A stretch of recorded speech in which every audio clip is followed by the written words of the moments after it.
Coronas de flores blancas se amontonaban bajo la llovizna que caía sobre el panteón, manchando de un morado lúgubre las cintas con los últimos homenajes. El aire estaba pesado, cargado de sollozos tragados y de un duelo que parecía quitarle el oxígeno a todos. En medio de todo estaba Valentina, parada sin moverse, al lado de un ataúd blanco, tan jodidamente pequeño que con solo verlo se te rompía el alma. Su cara era como una máscara de mármol, los ojos secos clavados en la madera brillante como si pudiera, con pura fuerza de pensamiento, atravesarla y ver por última vez la carita de su hijo. No lloraba. Sus lágrimas se habían congelado en algún rincón profundo de su ser, junto con todo el calor que alguna vez vivió en su pecho. A su lado, pero a años luz de distancia, estaba Álvaro, su esposo. Traje impecable, peinado como si nada. También miraba el ataúd, pero su mirada era otra. Había una impaciencia contenida en sus movimientos, una incomodidad que apenas si disimulaba. A cada rato se arreglaba el nudo de la corbata, checaba el reloj, suspiraba. Parecía más un actor haciendo el papel de padre en duelo que un hombre que acababa de perder a su hijo. El contraste entre los dos era un abismo. El dolor de ella, un océano silencioso y profundo. El de él, un charco turbio y superficial. De pronto, en su mente, la oscuridad del velorio se rompió y dio paso a un recuerdo lleno de sol. Un parque, el sonido de las risas. Carlos, con sus rizos dorados, corría todo torpe, tropezando con el pasto. «Más rápido, mamá, el monstruo te va a alcanzar», gritaba, su vocecita pura y llena de vida. Valentina lo alcanzaba, lo levantaba en el aire, y la risa de los dos retumbaba, un sonido que ahora parecía de otra vida. De vuelta a la gris realidad del cementerio, la ausencia de esa risa era un zumbido constante en el oído de Valentina. Una tía se acercó, la abrazó con fuerza. «Mi vida, tienes que reaccionar, tienes que comer algo». Valentina apenas movió la cabeza, un gesto mínimo sin apartar los ojos de su hijo. Su cuerpo estaba ahí, pero su alma andaba perdida, vagando por el camino donde todo se había ido al carajo. Se acordaba de la versión de Álvaro, contada en el hospital con una frialdad que la dejó helada. Perdí el control, Valentina. El carro patinó en el pavimento mojado. Todo pasó tan rápido. En ese momento, dopada por el shock, ella aceptó. Pero ahora, en el silencio del duelo, las piezas no encajaban. Álvaro se inclinó hacia ella, su voz un susurro áspero, solo para sus oídos. «Valentina, la gente ya se está yendo. Ya basta de este drama. Hay que cerrar esto». La palabra drama le cayó como una bofetada. Ella se volteó hacia él por primera vez, y en sus ojos había una chispa peligrosa que él ni notó. ¿Cerrar? ¿Quieres cerrar el funeral de nuestro hijo como si fuera un mal negocio? Álvaro se echó un paso atrás, sorprendido por la respuesta tan cortante. «No quise decir eso. Solo digo que quedarnos aquí llorando no lo va a traer de vuelta. La vida sigue. La vida sigue. Para él, tal vez. Para él, que parecía tan desesperado por borrar cualquier rastro de esa tragedia». Valentina se acordó de su apuro raro por autorizar la cremación del coche del accidente. «Es para quitar los malos recuerdos, amor», dijo él, pero su instinto gritaba que en realidad quería borrar las pruebas. ¿Pruebas de qué? Esa pregunta no la dejaba en paz. Lo observó saludar a unos parientes lejanos, forzando una sonrisa triste, recibiendo pésames con una actuación digna de un premio. Y fue ahí cuando el dolor de Valentina empezó a cambiar. Bajo el hielo del luto, algo nuevo empezó a hervir. La sospecha. Una sospecha fría, filosa y peligrosa. Miró al hombre con quien había compartido su vida, el padre de su hijo, y por primera vez no vio al papá de Carlos. Vio a un desconocido con un secreto jodido en los ojos. El silencio en el panteón solo era interrumpido por el llanto bajo y el sonido de la tierra mojada siendo removida. Un primo de Valentina, con la voz hecha un nudo, leía un pasaje religioso, tratando de ofrecer algo de consuelo a lo que no tenía consuelo. Fue justo en ese instante de falsa paz que Álvaro decidió soltar su último acto de falta de respeto. Dio un paso al frente, interrumpiendo al lector con un gesto autoritario de la mano. Todos voltearon a verlo, sin entender nada, pero no estaba solo. Desde la orilla de la multitud, una mujer salió al frente y se paró a su lado. Era Elena, joven, guapa y con una expresión desafiante, le puso la mano en el brazo a Álvaro, un gesto de «es mío», que fue una cachetada a todo lo que ese momento significaba. Un murmullo de sorpresa e incredulidad recorrió a los presentes. ¿Quién era esa mujer? ¿Y qué carajos hacía ahí junto al papá enlutado en el entierro de su hijo? Valentina la reconoció de inmediato. Había visto fotos de ella, enviadas anónimamente meses atrás. Fotos que intentó borrar de su cabeza, que intentó, sin éxito, creer que eran mentira. La amante, él la trajo al entierro de nuestro hijo. Esa certeza no cayó sobre Valentina como una ola de dolor, sino como un bloque de hielo en un corazón que ya estaba congelado. Álvaro ignoró por completo la reacción de los demás. Sus ojos estaban clavados solo en Valentina, y no había duelo en ellos, solo una determinación fría y cruel. Sacó unos papeles doblados del saco y una pluma. Se los extendió a Valentina. Su voz sonó fuerte y clara en ese silencio de tumba. Ya basta de lamentos. Nada va a traer de vuelta a nuestro hijo, y ya no hay nada que nos una. Quiero que firmes el divorcio. Ahora. Si un rayo hubiera caído en medio del panteón no habría causado más impacto. La mamá de Álvaro se tapó la boca, horrorizada. Los tíos de Valentina dieron un paso al frente, listos para sacar a Álvaro a empujones, pero una mirada de ella los detuvo. Elena, al lado de su amante, mostraba una sonrisa apenas visible, triunfadora, disfrutando la humillación de la mujer a la que estaba reemplazando. Ese era el golpe final, planeado con precisión para romper lo poco que quedaba de dignidad en Valentina, para hacerla pedazos justo en su momento más vulnerable. Esperaban que gritara, que llorara, que se deshiciera. Esperaban una escena, pero no conocían a la mujer que había nacido en ese fuego de dolor y traición. Sí, algo se rompió dentro de Valentina, pero no fue su espíritu. Fue la última cadena que la ataba a cualquier sentimiento por ese hombre. El amor, que ya venía herido hacía tiempo, murió ahí, al lado del ataúd de su hijo, y en su lugar nació una calma que daba miedo, una lucidez filosa. Levantó el mentón y lo miró directo, con los ojos secos, reflejando ahora la misma frialdad que él le estaba echando en la cara. El cazador se vio, de pronto, frente a la presa, y descubrió que ella tenía dientes de acero. Con calma, extendió la mano y tomó los papeles y la pluma. Nadie decía nada. Todos contenían el aire, esperando a ver qué hacía. Álvaro sonrió, creyendo que había ganado. «Voy a firmar», dijo Valentina con una voz que llevaba una fuerza nueva, una autoridad que hizo temblar la sonrisa de Álvaro. «Firmo tu divorcio, pero con una condición».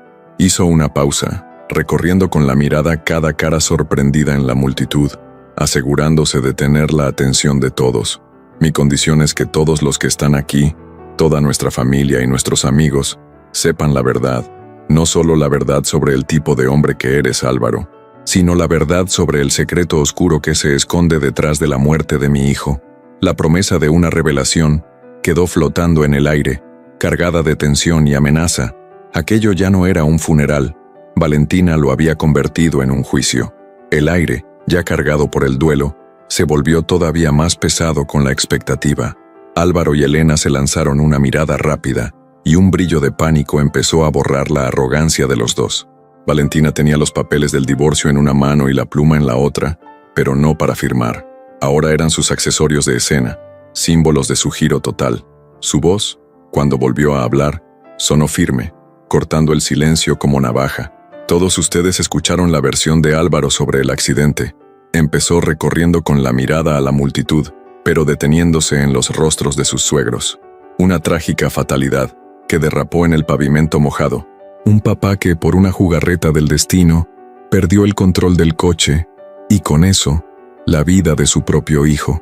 Hizo una pausa, dejando que el peso de esa versión oficial se sintiera como plomo en el ambiente. Yo también quise creer eso. Con todas mis fuerzas quise creer que solo fue una tragedia, porque la otra opción era impensable. Álvaro dio un paso hacia ella. «Valentina, ya basta. No estás bien. El duelo te está haciendo alucinar». Pero su madre lo detuvo tomándolo del brazo.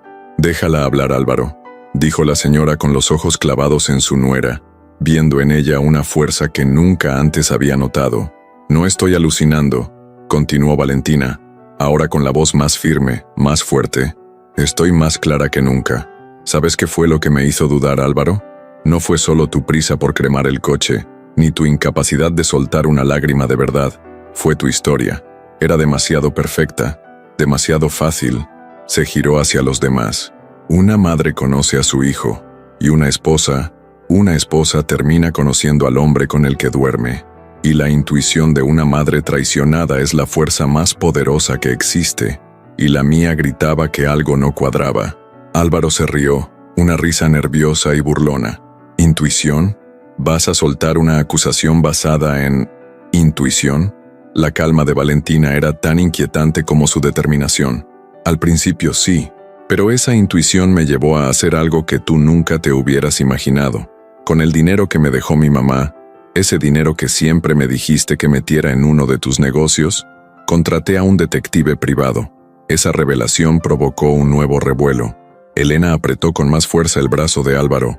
El juego estaba cambiando, y los dos podían sentir que el suelo se les movía.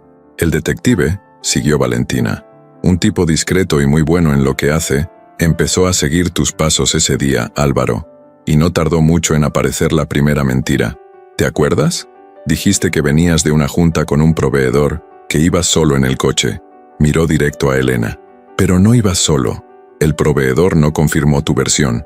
Los registros de llamadas y la señal del GPS mostraron que tú estabas al otro lado de la ciudad, en la colonia donde vive esta mujer. Apuntó con la pluma hacia Elena, que se puso pálida.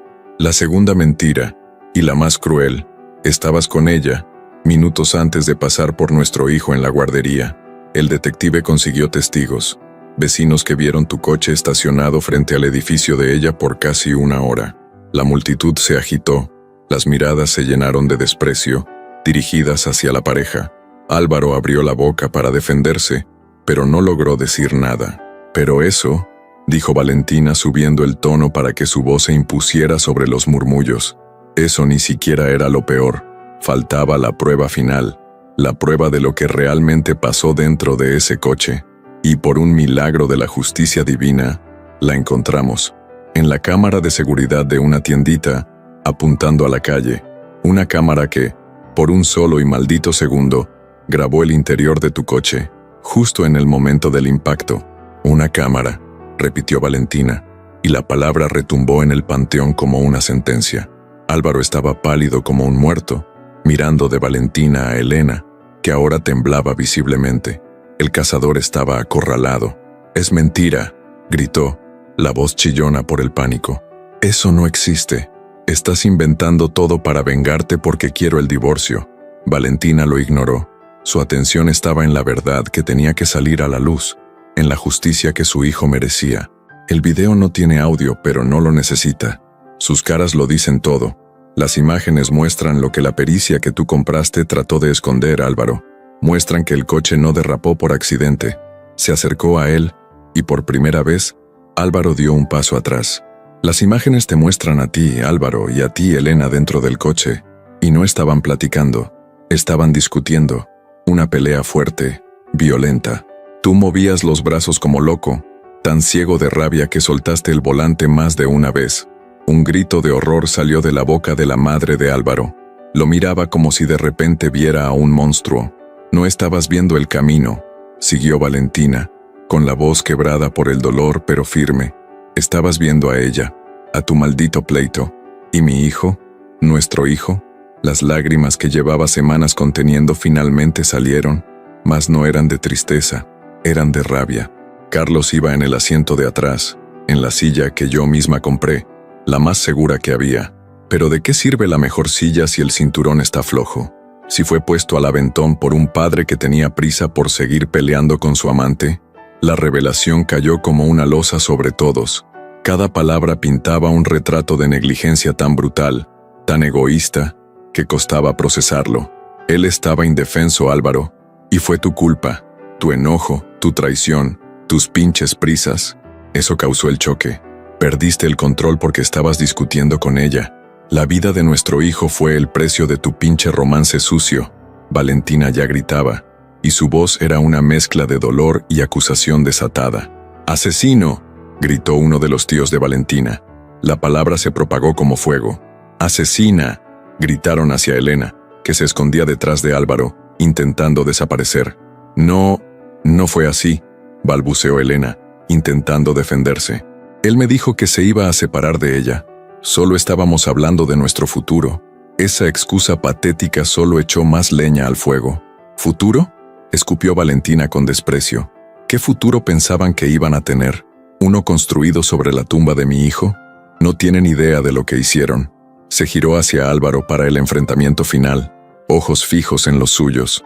No solo lo mataste con tu imprudencia, Álvaro, intentaste taparlo. Me mentiste, le mentiste a la policía, le mentiste a tu familia. Hiciste que todos creyéramos que fue una tragedia, cuando en realidad, mi hijo murió porque el hombre que debía protegerlo estaba más preocupado por pelear con su amante que por manejar con cuidado. Álvaro, acorralado, sin salida, solo murmuraba negaciones sin sentido. El sudor le corría por la cara.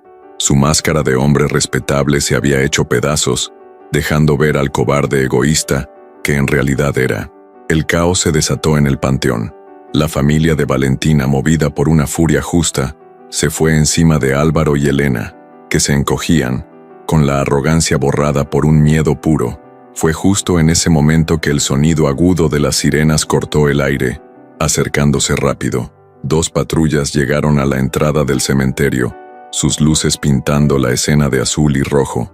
La primera reacción de todos fue pensar que venían a calmar la bronca. Álvaro pareció respirar aliviado por un segundo, creyendo tal vez que lo iban a salvar, pero no pudo estar más equivocado. Los policías no se movieron para detener a la familia.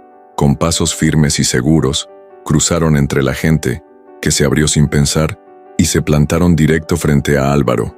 Uno de los oficiales, con cara seria, miró a Valentina e hizo un gesto de respeto antes de volverse hacia su objetivo.